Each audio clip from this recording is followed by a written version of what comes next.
Bismillahirrahmanirrahim. Assalamualaikum warahmatullahi wabarakatuh.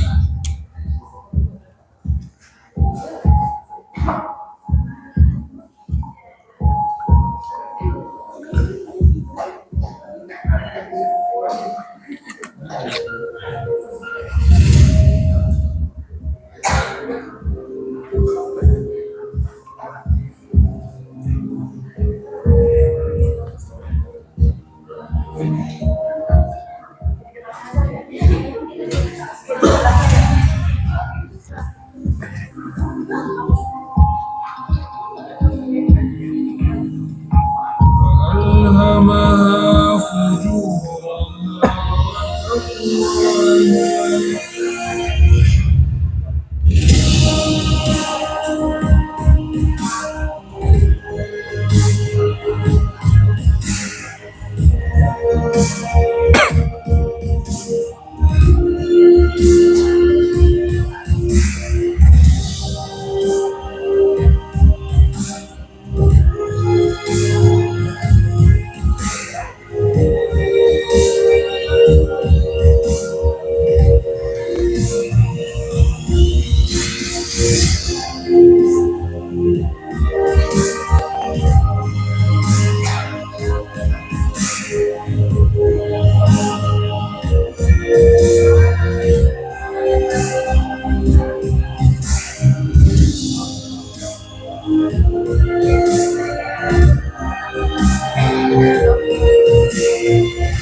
Alhamdulillahirabbil alamin. Wassalatu wassalamu ala asrofil anbiya'i wal mursalin wa ala alihi wa sahbihi wa man dabidakwatihi wa iltazama bi tariqatihi wa tarassama khutahu jalalah kidatan islamiyatan asasani fikrati wa kama syar'iyatan miqyasan ya'mali wa masrani kami.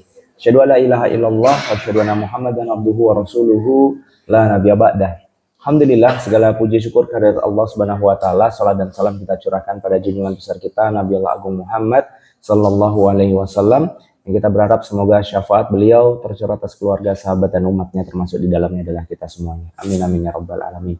Teman-teman, sebelumnya saya ucapkan taqabbalallahu minna wa minkum, siyamana wa siyamakum. Semoga Allah terima seluruh ibadah dan amal yang terus kita tingkatkan semenjak Ramadan kemarin. Semoga Allah sampaikan kita ke Ramadan berikutnya. Dan mohon maaf lahir dan batin apabila ada banyak selama kita berinteraksi ada salah dan khilaf yang terjadi di antara kita semuanya. Teman-teman sekalian, mari kita sama-sama berdoa. Waalaikumsalam warahmatullahi wabarakatuh. Karena dalam Islam hukum menjawab salam itu wajib, teman-teman. Walaupun ada salam yang tidak perlu dijawab, yang pertama adalah salam saat sholat, dan yang kedua adalah salam kita ketika masuk kuburan, karena kalau dijawab kita yang lari. Ya. Teman-teman, hari ini kita mau mulai pembahasan yang episode yang baru, bab paling menarik menurut saya, turunan dari bab qada dan qadar, yaitu pembahasan tentang rezeki. Nah, semoga ini bisa merubah banyak pola pandang kita tentang rizki dan membuat kita lebih tenang menjalani dunia yang tambah aneh ini. Anehnya di mana nggak usah saya jelasin, teman-teman tahu sendiri. Dan tolong saya jangan dipancing, saya nggak dipancing aja, suka memancing diri. Jadi kita sama-sama berdoa semoga Allah ikhlaskan kita untuk mempelajari ilmunya dan memampukan kita untuk menerapkan dalam kehidupan kita, memperbaiki diri kita terus-menerus dari hari ke harinya, dan kelak insya Allah ini jadi wasilah kita untuk bertemu dengannya. Ala hadiniyah wa kulli niyatin shalihah al-Fatihah. Alhamdulillah.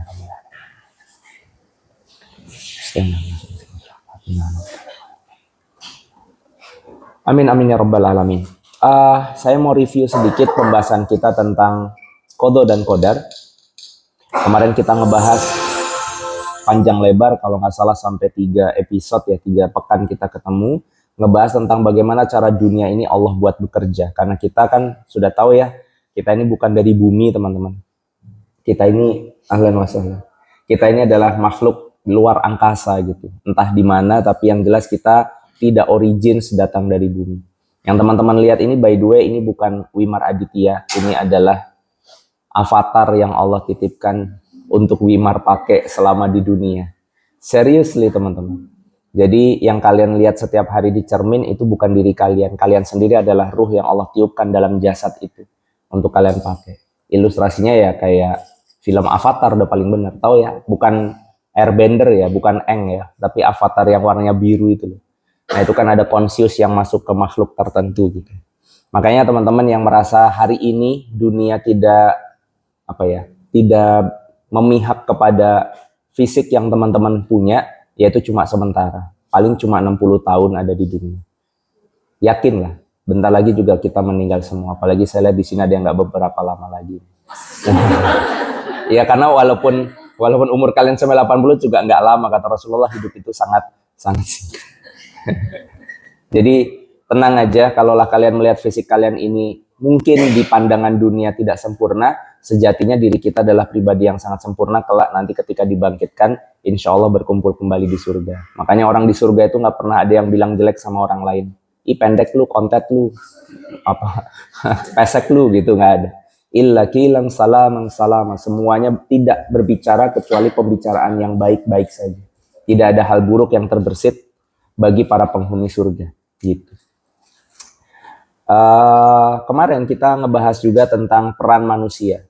Jika semuanya ditakdirkan, lantas peran kita apa? Ternyata Allah titipkan kepada diri kita free will, freedom of choice. Dan hisab atas pahala dan dosa itu hanya diambil dari apa yang teman-teman pilih. Hari ini teman-teman memilih untuk datang kajian atau enggak? Memilih. Kalau ini adalah sesuatu yang dipandang benar oleh Allah, maka ada pahalanya di sini. Gitu. Yang enggak datang kira-kira apakah dapat dosa? Enggak sih. Mungkin dia memilih pahala yang lain, kita husnuzon aja. Siapa tahu dia datang ke pengajian yang lain atau dia datang ke tempat yang lebih berpahala lainnya. Itu bisa juga terjadi. Nah, bagaimana kemudian memahaminya dan menyikapinya? Kemarin kita membahas secara ringkas bahwa ada 3 area dalam kehidupan ini. Warnanya saya kasih kode merah, kuning, hijau. Merah adalah sesuatu yang nggak bisa dirubah, Allah tetapkan, suka nggak suka akan terjadi.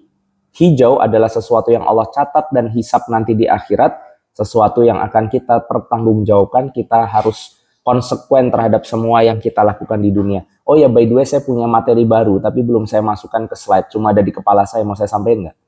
Jadi tentang perspektif neraka, banyak sekali di kolom komentar atau mungkin di diskusi akidah, orang-orang bertanya gini, kok Allah tuh kayak kejem banget sih, kayak pengen banget ngesiksa hambanya.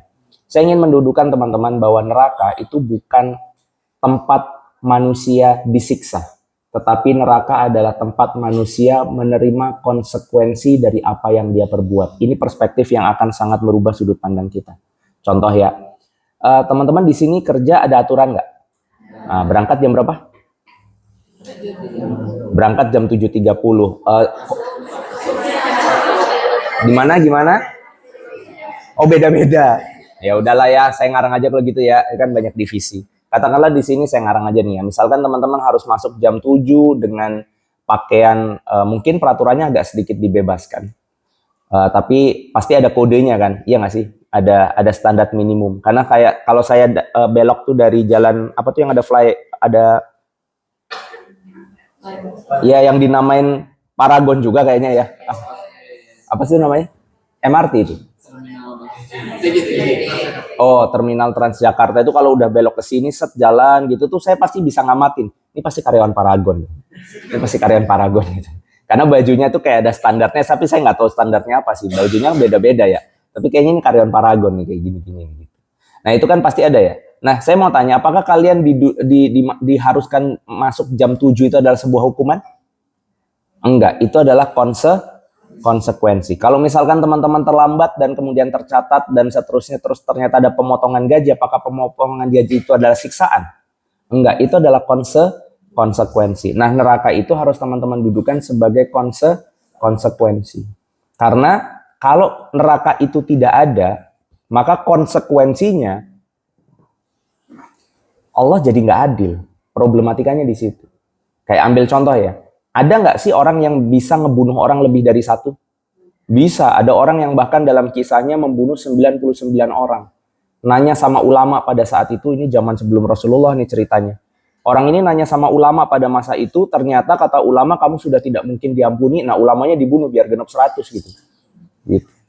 Nah pertanyaannya, ini long story short, ini sebenarnya ceritanya orang ini taubat nanti. Orang ini akhirnya ketemu ulama yang kedua, akhirnya orang itu berkata bahwa kamu harus menuju sebuah kota untuk pergi hijrah dan berubah di sana.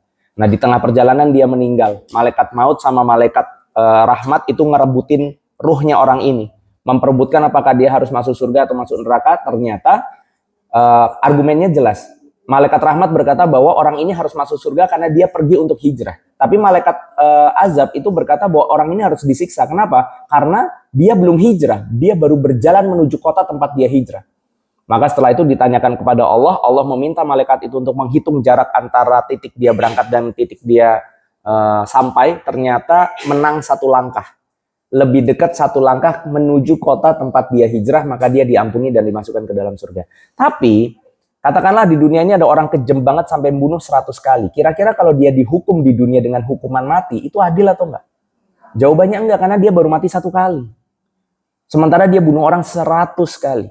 Lantas 99 kalinya bagaimana? Itulah konsekuensi dibuatkan neraka di mana dia bisa mati, hidup lagi, mati, hidup lagi, mati, hidup lagi. Kita tahu kalau di dalam Islam hukuman untuk pencuri itu potong tangan. Katakanlah nyuri laptop potong tangan. Kalau nyuri, asik, ini kepancing sendiri saya nih. Sesuatu yang harganya 1 triliun misalkan. Atau 6 miliar gitu misalnya ya. Nyuri kaos kaki sebanyak 6 miliar misalnya ya. Itu kira-kira kalau itu disebut mencuri, pertanyaannya dipotongnya berapa banyak? Kalau nyuri laptop itu motong tangan, kalau 6 miliar itu dipotongnya berapa? Ini kan nggak mungkin adil di dunia. Bisa difahami ya? Karena tidak mungkin adil di dunia, maka ada konsekuensi Allah membangun akhirat. Sehingga kalau kita melihat neraka itu sebagai sebuah konsekuensi, maka kita akan tenang kalau kita sadar kita nggak ngapa-ngapain. Kita nggak ngapa-ngapain. Makanya ada pembahasan yang sangat menarik ketika ada yang membahas. Waktu ini yang ngomong Ustadz Felix ya. Ustadz Felix Yao nanya sama bapaknya. Bapaknya sampai sekarang belum masuk Islam. Kita doain semoga Allah berikan beliau hidayah. Namanya Pak Iwan, itu baik banget. Dia yang nge-funding semua dakwanya Ustadz Felix sampai sekarang. Kata dia, kamu nggak boleh minta-minta biar papa aja yang ngasih kamu. Jadi kayak Abu Thalib nih jadi ceritanya ya. Ya walaupun Ustadz Felix nggak kayak Nabi Muhammad sih, tapi kan Nabi Muhammad orang Arab, ya Ustadz Felix orang Cina. Ya. Nah, Ustadz Felix ini iseng nanya, Pi, kalau beneran khilafah itu tegak di Indonesia, kira-kira papi takut atau enggak? Kira-kira papi ngerasa ini bermasalah atau enggak? Ya enggak lah, ngapain papi harus takut? Emang papi maling?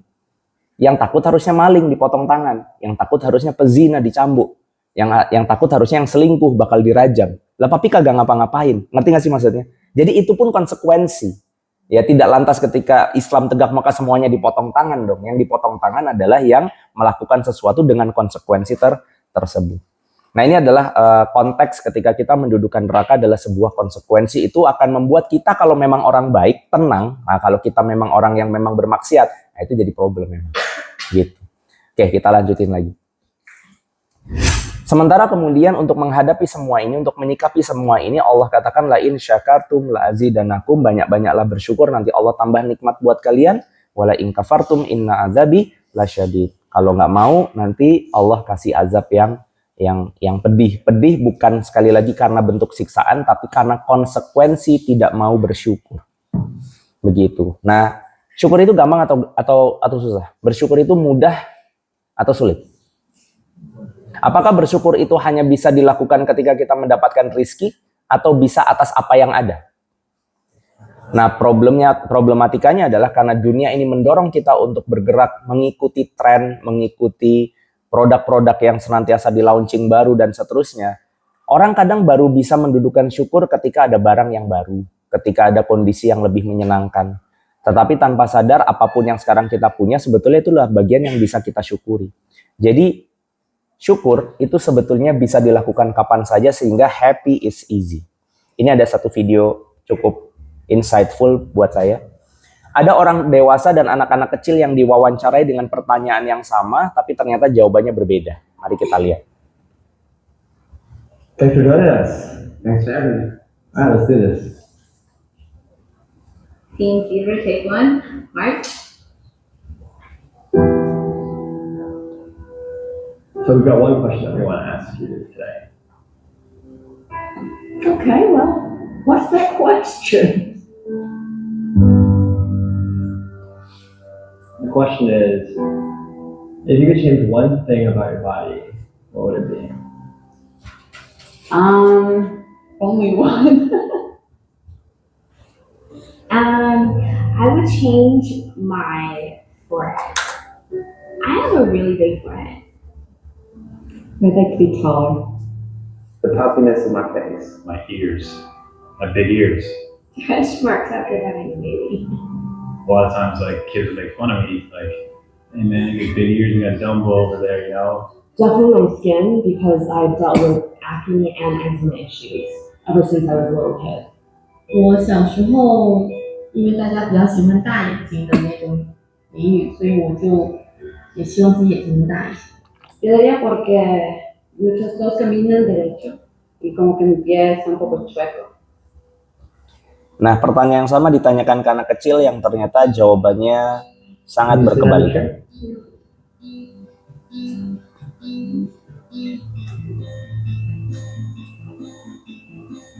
All right, I'm going to ask you one question. What's the question? If you could change one thing about your body, what would you change? Hmm. Um. Hmm.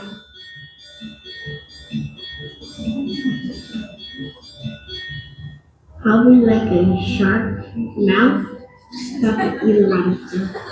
I could have teleportation in my body. Extra 20 years. I want legs like a cheetah so I can run faster than a cheetah. I could have wings, like fly. I don't think there's anything to change. Yeah, you want to change anything? Anything else?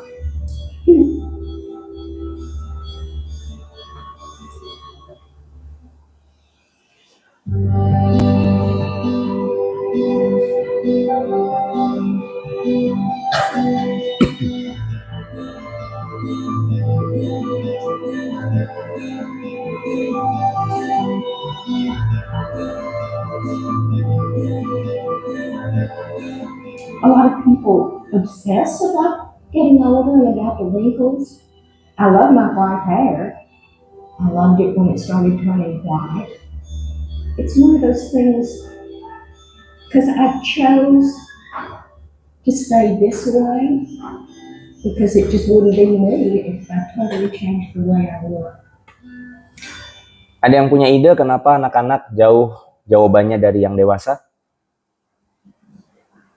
Karena mereka nggak punya standar tentang apa itu cantik, apa itu ganteng, apa itu baik, apa itu buruk secara fisik. Jadi mereka anggap semua ini normal. Bahkan mereka nganggap diri mereka ganteng. Kenapa? Karena orang tua mereka yang bilang begitu. Ganteng udah pulang. Gitu. Mereka nggak tahu kalau di tempat lain nggak ada yang bilang mereka ganteng. Gitu. Yang bilang ganteng memang bapak ibunya doang. Gitu. Nah, begitu mereka melihat iklan, begitu mereka melihat tayangan, begitu mereka lihat sosial media, bahwa ternyata kulit putih itu lebih baik daripada coklat, coklat lebih baik mungkin daripada hitam. Nah, mereka mulai muncul punya komparasi. Sehingga yang membuat kita merasa insecure itu sebetulnya adalah apa yang dunia ini berikan ke kita. Maka pentingnya kita untuk lebih memikirkan apa yang Allah pikirkan daripada yang manusia-manusia pikirkan, karena itu yang bikin kita stressful. Sementara Allah cuma sesederhana bilang, ya, inna akramakum indallahi atqakum. Di mata Allah itu yang berbeda, yang Allah lihat beda itu hanyalah ketakwaan di antara manusia. Selebihnya daripada itu Allah nggak lihat sama sekali. Ada yang bisa ngelihat, ada yang nggak bisa ngelihat, nggak masalah. Ya, itu bukan problem. Oke, maka di sini ada kalimat Rasulullah SAW, sesungguhnya menakjubkan keadaan seorang mukmin, ajibun ala kulli muslim. Kenapa? Karena seluruh urusannya itu baik, tidaklah didapati kecuali pada seorang mukmin. Jika mendapat kesenangan maka ia bersyukur dan itu baik baginya, dan jika didapatkan kesusahan maka dia bersabar dan itu pun baik baginya. Jadi kalau orang muslim yang betul, kata Rasulullah tuh adanya kalau nggak enak, enak banget. Nah, cuma tinggal dua itu pilihannya karena dia pandai bersyukur. Oke, sekarang kita masuk ke pembahasan tentang rizki, di mana episode ini mungkin akan kita belah jadi dua, mengingat waktu. Saya sampai jam berapa biasanya? 6, teng ya? Iya, maksudnya maghribnya jam 6 teng. Oh, 6 kurang 5, oke. Oke, cukup lah. Ini kita coba kejar minimal separuh materi, kemudian kita tuntaskan di pertemuan kedua. Semoga teman-teman bisa ikut semuanya jadi lengkap. Saya mau ngebahas yang pertama tentang definisi dan hakikat rizki. Apa itu rizki dan bagaimana konsepnya. Kenapa ini penting? Karena hidup kita habis untuk urusan ini, ya nggak? Kalian hidup 24 jam, kita semua sama. Tidur kalaulah di rata-rata 8 jam, sisa 16 jam. Biasanya separuhnya untuk urusan rejeki. Maka punya persepsi yang salah terhadap rejeki itu berarti salah terhadap sepertiga waktu yang kalian buang setiap hari. Nah, inilah pentingnya kenapa rezeki harus kita bahas. Yang kedua, sejauh apa kita perlu khawatir atas urusan ini, dan yang ketiga, adakah dampak dari urusan ini kelak? Kelak itu maksudnya bukan ketika tua, tetapi ketika kita meninggalkan dunia ini. Oke, inilah yang kita lakukan setiap harinya. Pagi, siang, dan sore kita sibuk untuk memikirkan tentang rizki. Sementara bab rezeki ini masuk ke dalam sebuah, bukan ancaman ya, apa ya? Warning. Warning itu apa bahasa Indonesianya? Iya benar, peringatan. Sorry, saya lebih dekat ke bahasa Inggris. Khusus untuk warning, selainnya sih enggak. Dalam sebuah hadis, justru rezeki itu menjadi bagian daripada yang diingatkan oleh Rasulullah SAW. Rasulullah bilang, hampir saja bangsa-bangsa itu mengepung kalian sebagaimana orang lapar mengepung makanan. Berkata para sahabat, apa karena jumlah kita yang sedikit? Enggak, kata Rasulullah. Justru kalian pada saat itu sangat banyak, tapi kalian kayak buih di lautan, ya, terombang-ambing, tertabrak, pecah, dan seterusnya. Allah akan mencabut rasa takut dari hati musuh. Allah akan mencabut dari hati musuh kalian rasa takut. Di sana Allah memasukkan ke dalam hati kalian al-wahan. Ditanya sama para sahabat, ya, mahya wahan ya Rasulullah. Berkata seorang sahabat, apa itu wahan? Rasul bersabda, hubbud dunya wa karahiyatul maut. Terlalu cinta kepada dunia sehingga dia efeknya takut atas kematian. Di ayat yang lainnya, hubbud dunya wa karahiyatul jihad. Dia terlalu cinta dunia dan takut untuk bersungguh-sungguh dalam agama. Konteksnya banyak, termasuk berdakwah, termasuk juga berperang dan yang lain halnya. Ya, terbukti kita bisa melihat dalam kondisi yang seaneh ini tidak banyak ulama yang bersuara, betul? Kita bisa checklist, bahkan kalau saya harus ngechecklist, kurang dari 10 mungkin yang speak up dengan keras atas kondisi yang jelas-jelas keliru ini. Nah, ini yang kemudian kita khawatirkan, salah satu penyebabnya adalah masuknya dunia kepada diri kita. Saya tuh selalu bertanya-tanya kapan, serius ya ini, karena kita tahu semua konteksnya, saya nggak harus bahas konteksnya. Saya selalu bertanya-tanya tentang kapan Indonesia ini akan marah. Itu pertanyaan saya tuh, kapan sih Indonesia ini bakal marah? Ini udah sampai sini belum marah, oke, kapan kalau gitu? Sampai titik apa kira-kira Indonesia ini akan marah? Atau pertanyaannya kita balik, kenapa ya orang Indonesia ini nggak marah-marah? Saya ngebayangin kayak kereta Shinkansen ya, terlambat 15 menit aja, itu Menteri Perhubungan di Jepang itu mengundurkan diri. Lah kalau kita kan bukan terlambat lagi, bisa jadi tiket kita dijual ke orang tuh hampir setiap hari terjadi, dan itu cuma kasus biasa dibandingkan dengan yang dihadapin Aceh, dibandingkan dengan yang dihadapin rakyat-rakyat di daerah-daerah. Ada banyak sekali hal yang kemudian saya cuma bertanya-tanya kenapa ya rakyat Indonesia nggak marah-marah. Salah satu jawabannya adalah karena kita sibuk untuk urusan dunia kita masing-masing. Sehingga konsentrasi kita sudah tidak lagi berbicara tentang kemungkaran yang terjadi di depan mata, tetapi bagaimana saya tetap bisa survive dengan kondisi susah dan ditambah susah apapun. Nah, ini salah satu problematika yang mau kita bahas. Semoga bisa mengikis kecintaan kita terhadap dunia ini, karena ini bagian dari yang, ya, sesuatu yang sangat urgent tetapi tidak disadari oleh banyak orang hari ini. Ya, oke. Ada yang asli Sukabumi di sini? Itu bahasa Arabnya hubbud dunya, ya. Enggak, bercanda. Ini ada komik cerita tentang kondisi orang yang terjebak dunia. Jadi ada seorang wartawan, dia nanya ke, ini apa ya, mungkin Bante kali ya, biksu gitu ya. Your Holiness, what surprises you most about humanity? Apa yang paling bikin kamu heran sama kehidupan orang gitu? Man, kata dia, laki-laki. Kenapa? Terus si biksu cerita, because he sacrifices his health in order to make money. Dia habis-habisan waktu untuk dapetin uang, bahkan sampai lembur-lemburan, sampai sakit-sakitan. Lucunya, ini orangnya sampai sakit nih. Then he sacrificed money to recuperate his health. Uang yang capek-capek dia dapetin tadi itu cuma habis untuk ngembalin kesehatan dia. Ada yang pernah lihat orang model gini? Ada ya, bukan di sini dong tentunya. Mantap. Ya. Terus, and then he is so anxious about the future. Dia tuh khawatir banget sama masa depan. Tapi menariknya,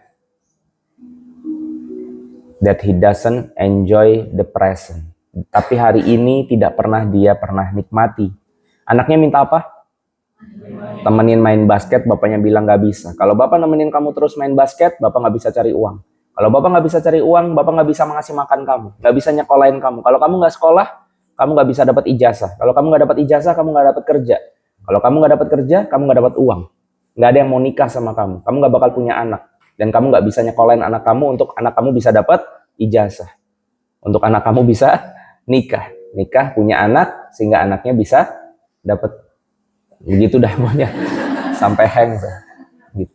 Siklus inilah yang menjebak pemikiran manusia hari ini, sehingga tidak sedikit daripada manusia hidup hanya sebatas bertahan hidup, entah dalam bentuk konteks apapun. Konteks yang paling ekstrim ya kita lihat di persimpangan jalan, betapa banyak orang yang mencoba mencari rezeki dengan cara yang susah. Tapi di gedung kantoran yang bertingkat, itu pun juga sama. Konteks ini tidak hanya terjadi di menengah ke bawah, tetapi bisa jadi ada di menengah ke atas, even dengan kondisi orang yang sudah berkelimang uang. Koruptor tuh kira-kira kaya nggak sih sebelum korupsi? Kaya dong, karena dia bisa mendapatkan chance untuk korupsi saja harus kaya duluan. Kalau enggak, dia nggak ada di posisi itu. Tapi kenapa dia masih korupsi? Apa sih sebetulnya yang di pikiran dia? Gitu ya. Padahal mungkin kalau harta dia harus dibagi ke orang-orang mediocre, mungkin ada puluhan keluarga yang bisa bertahan hidup 7 keturunan tanpa harus kerja lagi gitu. Tapi dia masih harus korupsi. Nah ini adalah mentalitas yang sebetulnya saya bangun, bukan dalam konteks uangnya ada berapa. Jadi ini tidak hanya terjadi di kalangan menengah ke bawah, tapi juga siapapun kena terjadi. Al-wahan tadi itu penyakit yang disebut hubud dunia tadi, bisa terjadi kepada siapapun. Ini ceritanya kayak flashback sebetulnya ya. Jadi ternyata si biksu itu nyeritain si wartawan gitu. Terus, nah ini flashbacknya. Jadi ini cerita tadi ya sebelum berangkat ketemu si biksu. Terus si biksu menutup dengan kalimat, and then he dies having never really lived. Gitu. Dia hidup kayak nggak pernah hidup, dan akhirnya dia mati kayak orang nggak pernah hidup. Nah tentu kita nggak mau hidup seperti si bapak wartawan yang akhirnya cengok ngelihat hidupnya sendiri di itu bahasa Indonesia atau ya itu tidak ada bahasa Inggrisnya ya saya yakin. Oke, di sini kita dihadapkan sebuah gambar yang juga insightful mungkin bagi saya sendiri, karena ada sebuah sarang burung tapi isinya SCBD. Iya. Ada sarang burung berisikan gedung-gedung bertingkat di kota metropolitan. Orang-orang di dalam gedung ini, teman-teman, itu tahu banget bahwa kebahagiaan itu ada di luar sangkar. Tapi mereka nggak keluar sangkar. Tahu nggak kenapa? Karena sangkarnya mereka buat sendiri. Ya itu ceritanya. Nah pertanyaannya adalah, gimana cara keluar dari sangkar ini? Bagaimana cara keluar dari putaran siklus yang menjebak kita untuk selalu berpikir tentang dunia ini? Nah itulah kenapa kita ngebahas tentang tentang rezeki. Saya punya pertanyaan, tolong jawab dengan keras dan cepat. Siap? Ah itu kok tidak keras dan itu tidak cepat. Siap? Masih kurang. Keras dan cepat. Siap? Oke. Apakah rezeki sudah dijamin? Yakin? Itu sudah menurun ke kualitas kecepatan dan kerasnya dulu. Apakah rezeki sudah dijamin? Sudah. Siapa yang jamin? Allah mungkin bohong atau enggak? Enggak. Pasti dikasih? Sudah tenang?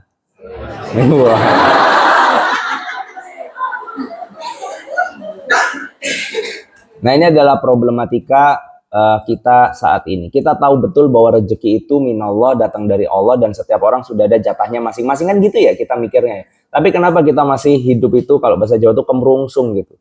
Masih hidup itu nggak tenang, gelisah gitu, apalagi akhir-akhir bulan, dekat-dekat masa tagihan dan seterusnya, itu hidup kita tuh stressful. Why?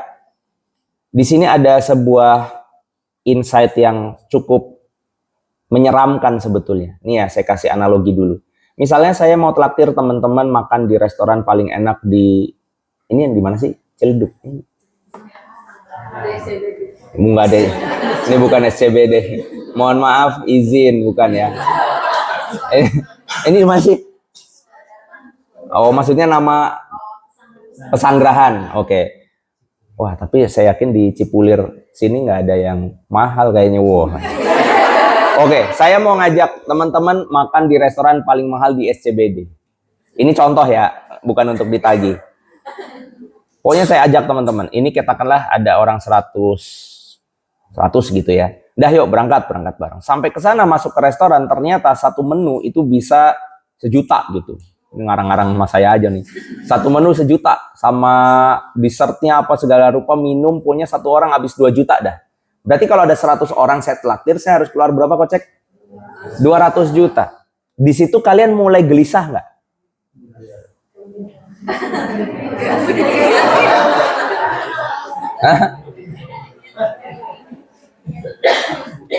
Mbak, gelisah nggak Mbak kira-kira ngelihat angka mahal segitu?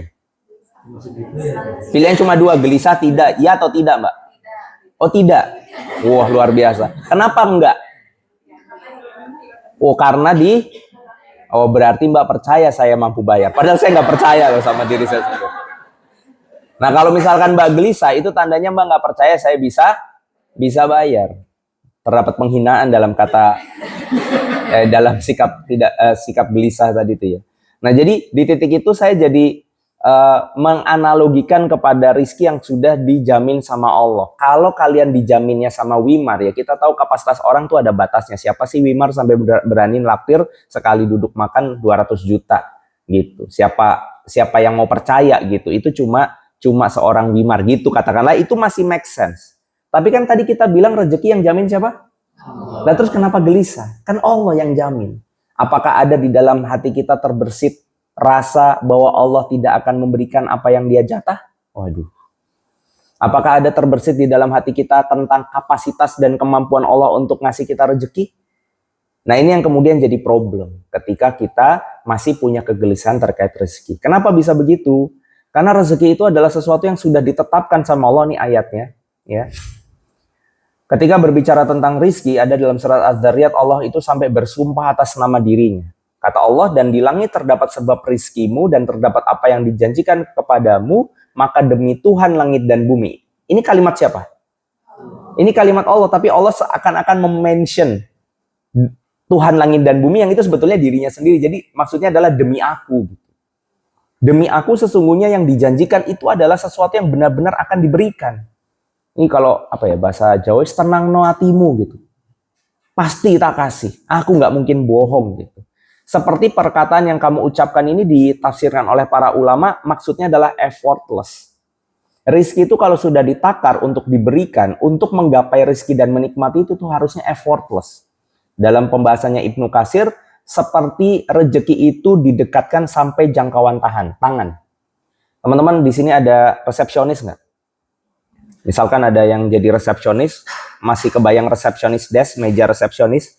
Biasanya meja resepsionis itu bentuknya melingkar dan semua itu ditata sejangkauan tangan. Ngerti nggak sih maksudnya? Jadi kalau misalkan mau ngomong sama customer ke sini, kalau mau ke komputer ke sini, kalau mau ngeprint ke sini gitu. Misalkan mau ngecek apa, ngambil apa ke belakang. Jadi dia nggak perlu bangun dari kursinya, dia cukup muter-muter aja. Semua itu sejangkauan tangan. Nah, itu adalah gambaran bayangan betapa Allah itu memudahkan rezeki untuk kita nikmati. Nah, tapi pertanyaannya kenapa ada miskin? Kenapa ada orang yang nggak punya? Kenapa ada orang yang sengsara? Itu konteks lain nanti kita akan bahas. Tetapi harusnya dengan jaminan ini, ketenangan itu muncul. Bahkan Rasulullah SAW itu mengilustrasikan ketenangan seseorang yang benar dalam urusan rizki itu hidupnya seperti burung, kata Rasulullah. Ini bukan berarti teman-teman makan biji-bijian habis ini ya. Maksudnya adalah burung itu nggak pernah nabung, teman-teman. Ya, seandainya saja engkau bertawakal kepada Allah dengan sebenar-benar tawakal, pasti Allah akan memberimu rizki seperti halnya burung diberi rizki. Konsepnya gimana? Pagi hari mereka pergi perutnya kosong, sore hari kembali dengan perut penuh. Maksudnya burung itu yakin bahwa rezeki itu sudah ada jatahnya. Kalaupun dia pulang bawa cacing, kira-kira itu buat ditabung atau enggak? Enggak, itu buat anak-anaknya di sarang untuk makan anak-anaknya hari itu. Gitu. Kalau ditanya, Rung, kenapa kamu nggak nabung? Iya, tenang aja, besok jatahnya ada lagi. Kira-kira gitu kalau bisa ngomong burung. Karena ada lagunya ya, kalau burung bisa ngomong. Aduh, saya tambah lama ngerasa jadi bapak-bapak. Memang bapak-bapak sih. Nah, di konteks itu kan kita bisa melihat kok banyak orang yang sudah punya tabungan sekian juta, puluh, bahkan ratus, bahkan tapi masih nggak tenang-tenang. Gitu. Atau bahkan dalam konteks banyak orang mungkin ada kayak standar minimal duit di rekening itu kalau udah di bawah itu tuh udah mulai gelisah gitu. Gitu. Iya, padahal dulu kita itu nggak bawa rezeki apa-apa. Teman-teman kira-kira waktu lahir apakah sudah bawa rekening? Kan enggak ya? Kita tuh lahir tuh teman-teman tuh nggak bawa apa-apa. Bahkan satu-satunya sumber rezeki kita sebelum kita dilahirkan itu namanya ari-ari, plasma. Dari plasma, plasenta. Iya. Hah? Plasenta bener ya. Dari plasenta itulah kita makan, dari plasenta itulah kita minum, dari apa yang ibu kita makan dan minum, kan begitu ya? Tapi apa yang terjadi ketika kita lahir? Ari-arinya diapain? Diputus. Sesuatu yang memberikan nutrisi kepada kita selama 9 bulan itu diputus. Pernah lihat bayi protes? Dia tarik-tarikan ari-ari itu sama dokter gitu. Enak aja lu, gue hidup gimana nih kalau nggak ada ini gitu. Itu kan ilustrasinya kayak ada orang punya satu rekening keblokir gitu. Tapi bayi nggak protes gitu. Karena apa ya? Memang nggak bisa mikir sih kalau dalam konteks ini. Tapi ternyata kita bisa lihat bahwa ketika satu rezeki diputus, Allah tidak biarkan itu terjadi, melainkan Dia curahkan 2 rezeki dari air susu ibunya kan. Setelah minum ASI di sapi 2 tahun, ada rezekinya nggak? Udah bisa makan bubur, makan burger, ya, Juicy Lucy, luar biasa, ya. Opik Mahalini, Marzen, siapa Rizky Febian ya bisa pesan online. Ya, itu kan bukti bahwa Allah tidak membiarkan hambanya yang lemah ini tanpa adanya rezeki. Saya pernah ngelihat ada foto saya di waktu TK Pak SD itu kayaknya cuma TK ya. Itu pakai baju kura-kura ninja. Saya tuh dulu punya baju kura-kura ninja warna pink. Bukan kura-kura ninjanya warna pink ya, bajunya warna pink, gambarnya kura-kura ninja. Itu saking senangnya sama baju itu, selalu saya pengen itu habis dicuci langsung saya pakai lagi, cuci pakai lagi gitu. Itu saya mikir, ini baju saya kemana ya? Tanpa sadar setelah saya pikir lebih jauh lagi, ternyata sampai saya besar ini, saya gonta-ganti baju tanpa pernah sadar baju yang lama kemana. Ngerti nggak sih? Maksudnya kayak rezeki itu ada aja terus gitu, alhamdulillah. Teman-teman pernah doa minta minum nggak? Serius, orang Aceh sering sih sekarang. Iya, tapi teman-teman pernah nggak, ya Allah kasih saya minum hari ini? Minum terus kan kita. Artinya sesuatu yang menjadi sangat krusial, bahkan Allah sudah cukupkan tanpa perlu kita berpikir. Ini saya datang tahu-tahu ada minum, padahal saya bawa tumbler. Tapi Allah kasih minum. Nah, maksudnya di titik ini kita harus sadar bahwa Allah itu ngejaga kita dari kesulitan ngurusin dunia sebetulnya.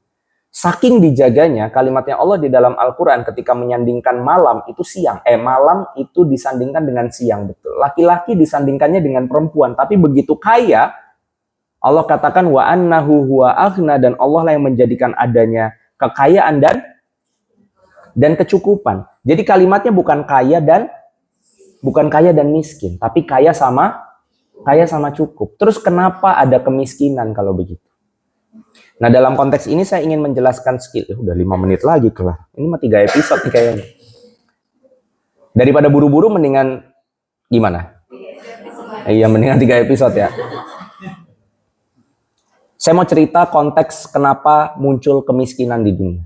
Sementara Allah bilang Allah itu menyediakan segala sesuatu yang seharusnya yang muncul itu cuma 2, kalau nggak kaya cukup. Ilustrasinya adalah saya punya kucing, teman-teman. Katakanlah kucing saya 5, yang beneran sih 1 sih.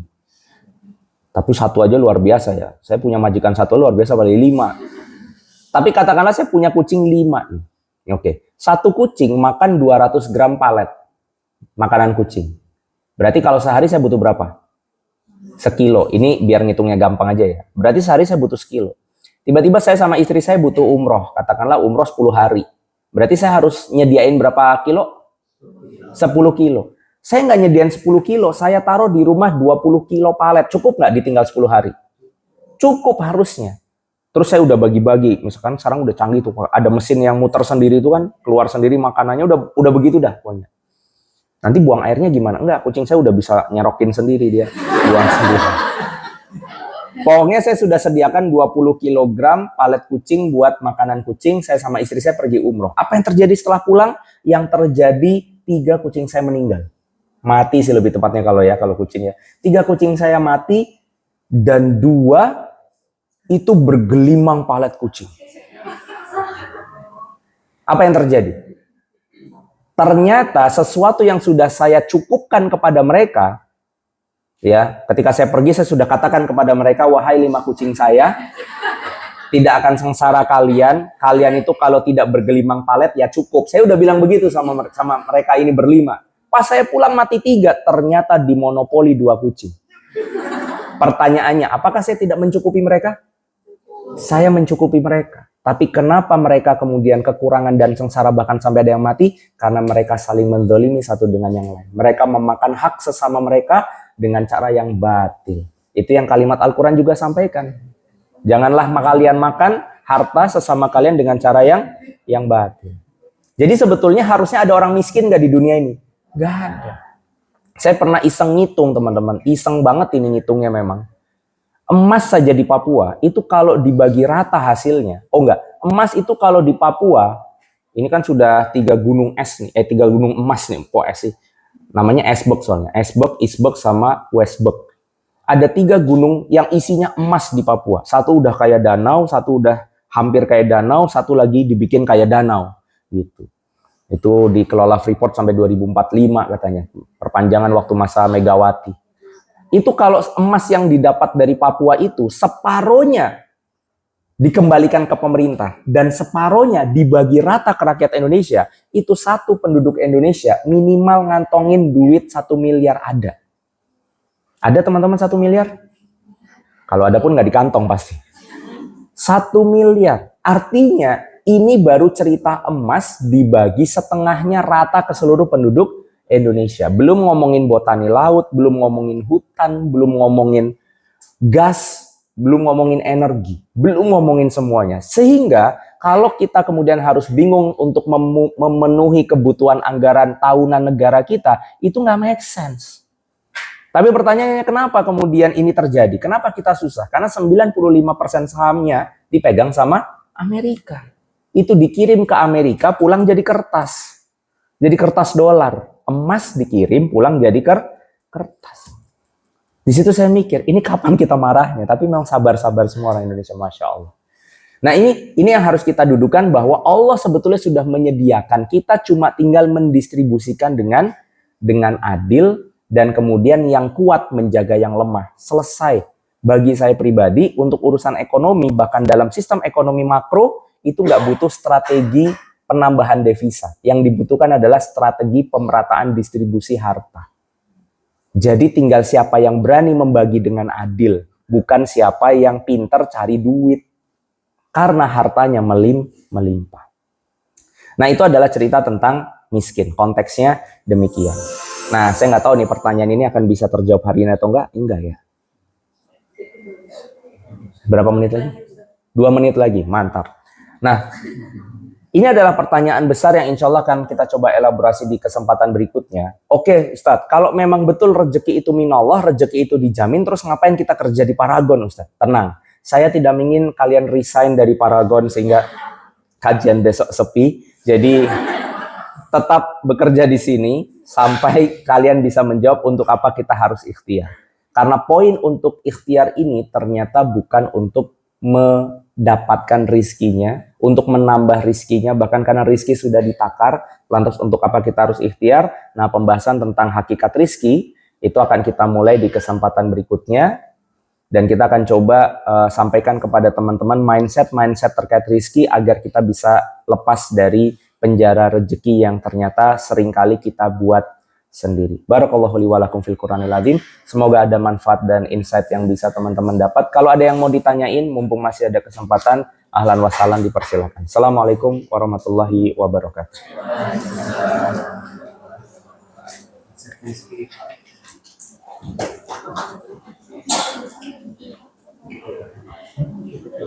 Ya, boleh. Kalau tadi kan berarti rezeki itu udah ditakar ya Ustaz. Iya. Setiap orang punya jatahnya masing-masing. Iya.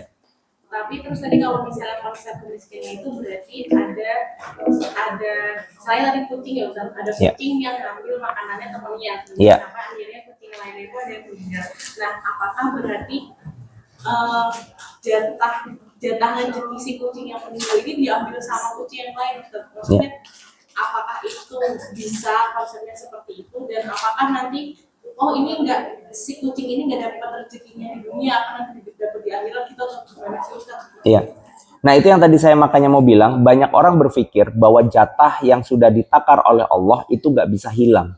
Ternyata kita lupa bahwa kalimatnya jatah, takaran.